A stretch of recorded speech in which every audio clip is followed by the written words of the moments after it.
പത്തനംതിട്ട റാന്നിയിൽ പ്രായപൂർത്തിയാകാത്ത പെൺകുട്ടിയെ ലൈംഗികമായി പീഡിപ്പിച്ച പ്രതിക്ക് 33.5 കൊല്ലം തടവും 1,76,500 രൂപ പിഴയും ശിക്ഷ വിധിച്ചു. പത്തനംതിട്ട റാന്നിയിൽ പ്രായപൂർത്തിയാകാത്ത പെൺകുട്ടിയെ ലൈംഗികമായി പീഡിപ്പിച്ച കേസിലെ പ്രതിക്കാണ് 33.5 കൊല്ലം തടവും 1,76,500 രൂപ പിഴയും ശിക്ഷ വിധിച്ചത്.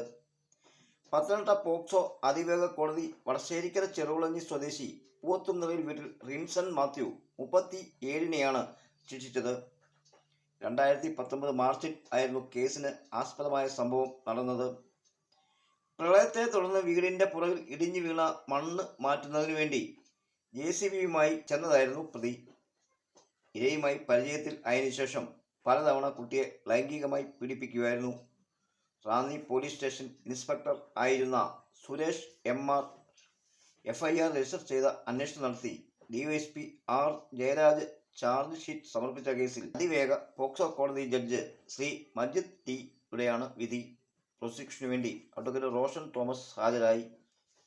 SI ഹസീന കോടതി നടപടിയിൽ സഹായി ആയി.